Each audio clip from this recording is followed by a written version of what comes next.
Hello, Jayvardhan Singh here and you listening to the marine podcast. आज बात करते हैं पढ़ाई के बारे में। तो उससे पहले एक स्टोरी सुन लेते हैं। स्टोरी है मेरी। जब मैंने फर्स्ट सेमेस्टर में एडमिशन लिया था मरीन इंजीनियरिंग में, तो लाइफ बहुत ही सिंपल चल रही थी उस टाइम पे। मैंने सोचा कि आज के बाद पढ़ाई करना तो बंद, क्योंकि हम मर्चेंट नेवी में आ गए हैं। अब इसके बाद पढ़ाई क्यों? क्योंकि वीडियोस में देखा था कि एक बार मर्चेंट नेवी में आने के बाद सिर्फ यूनिफॉर्म में घूमना है और शिप पर जाकर लाखों रुपए कमाने हैं। तो पढ़ाई का जो फैक्टर था वो तो दिमाग से ही निकल गया था। ऐसा लग रहा था कि पढ़ाई तो बस 12th के साथ ही ख़त्म हो गई है। फर्स्ट सेमेस्टर आया। फर्स्ट सेमेस्टर का था मिड सेम। पेपर था इंजीनियरिंग मैकेनिक्स का, और जैसे ही पेपर देने बैठा, फेल। जी हाँ, फेल। मिड टर्म में ही फेल। वो भी सिर्फ 20% मार्क्स आए थे 100 में से। अगर इस तरीके से रेशियो देखा जाए तो अराउंड सिर्फ 20% मार्क्स थे। बहुत ही ज़्यादा बुरी कंडीशन में फेल हो चुका था। तब जाकर थोड़ी सी एक जो लाइट थी दिमाग में वो जली कि नहीं, इतना फेरी टेल नहीं है ये सारी चीज़ें। यहाँ पर आकर मेहनत करनी पड़ती है, तभी कुछ हो पाता है, तभी आप मिनिमम पास हो पाते हैं। उसके बाद थोड़ी सी मेहनत करनी शुरू की अपने थ्योरेटिकल सब्जेक्ट में। आया एंड सेम में थे सबसे पहले प्रैक्टिकल्स थ्योरेटिकल एग्जाम से पहले, क्योंकि स्कूल के टाइम पे ज़्यादा प्रैक्टिकल्स पे कभी फोकस किया नहीं। स्कूल में हमेशा यही बोला जाता था कि प्रैक्टिकल में आसानी से सब लोग पास हो जाते हैं, और यही हुआ करता था हमारी स्कूल में कि प्रैक्टिकल में तो हर कोई पास हो जाया करता था। इसीलिए कभी प्रैक्टिकल्स पे ज़्यादा फोकस था नहीं। और यही चीज़ सोची मैंने कि कॉलेज में भी होगी ऑफकोर्स, कि प्रैक्टिकल्स में कौन ही फेल होता है, प्रैक्टिकल्स में तो सभी को पास कर देते हैं। और इसी मेंटालिटी के साथ मैंने बिल्कुल भी पढ़ाई नहीं की प्रैक्टिकल्स की। और जब प्रैक्टिकल देने के लिए गया मैं, वहाँ पर जाकर मुझे जो टास्क मिला वो मुझे आता नहीं था, लेकिन मैंने सोचा कि टीचर्स हेल्प कर देंगे।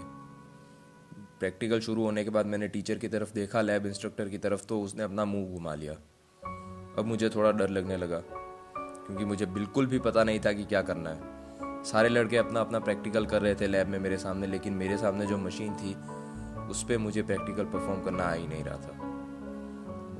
उस टाइम मुझे लग गया कि शायद ये है एंड मोमेंट। थोड़ा सा कहीं से कुछ न कुछ करके प्रैक्टिकल जैसे तैसे करके लिख लिया। गलत लिखा, लेकिन लिख लिया, और उसी की वजह से just bare with minimum marks pass हो सका। जब उसमें पास हुआ जस्ट बिल्कुल 1 मार्क से, तब थोड़ी सी अक्ल आई कि नहीं, जो पहले जो सपनों की दुनिया में था कि मर्चेंट नेवी में आने के बाद बिल्कुल पढ़ाई नहीं करनी है, सब कुछ अपने आप अब फेरी टेल की तरह चलेगा, वो गलत था। मेहनत यहाँ पर करनी होगी।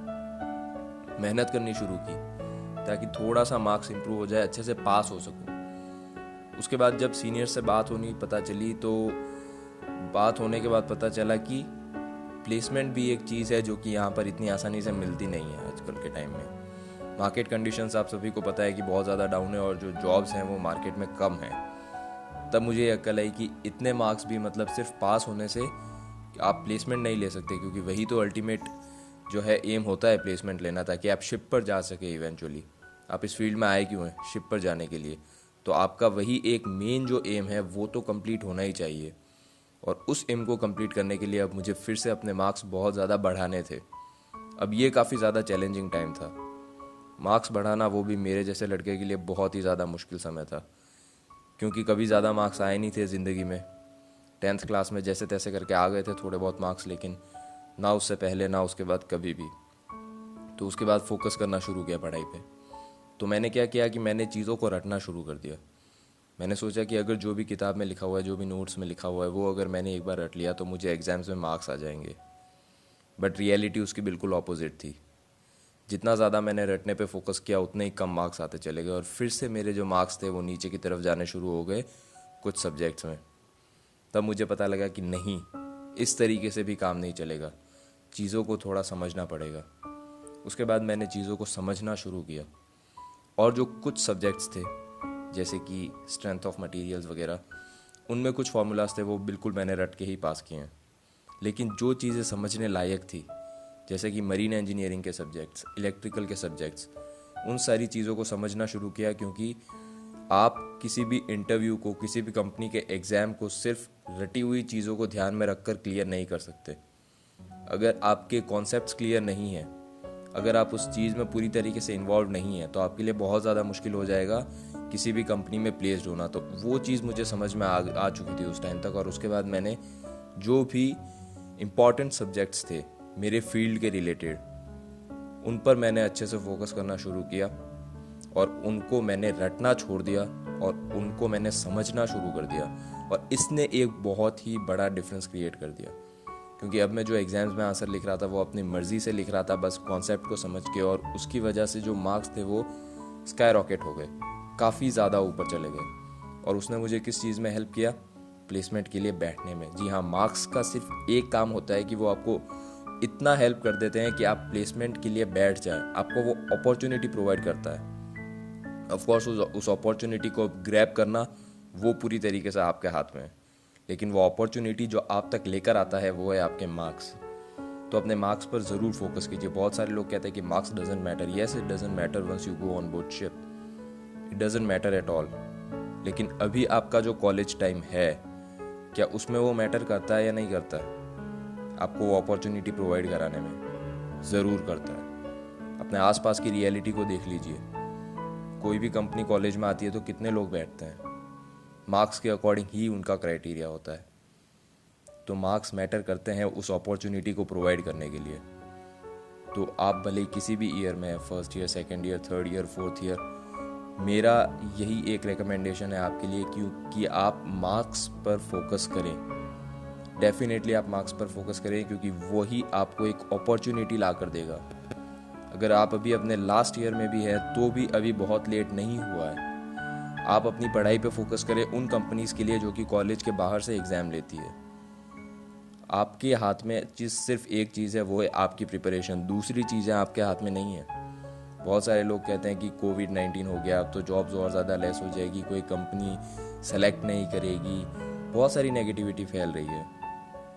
लेकिन वो आपके हाथ में है कि इस नेगेटिविटी को कैसे दूर करना है, और जो चीज़ आपके कंट्रोल में है उसको अच्छे से करनी है। आपके कंट्रोल में क्या चीज़ है? जो भी आपको पढ़ाया जाता है उसको अच्छे से पढ़ना।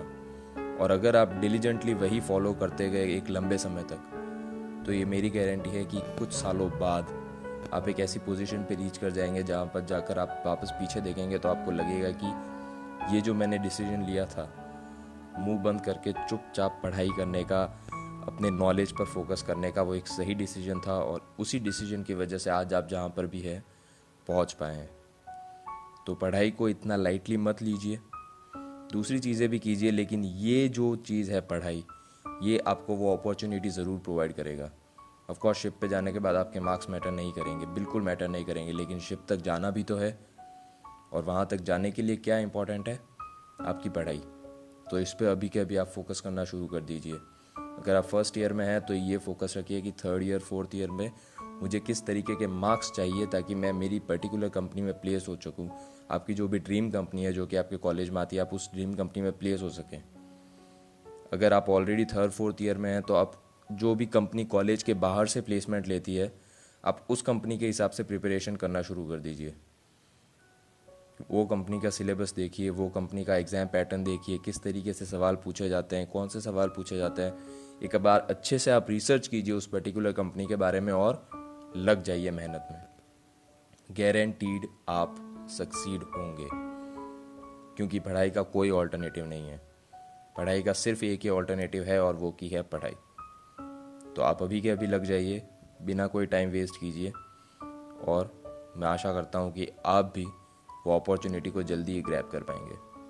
आप सुन रहे हैं द मरीन पॉडकास्ट।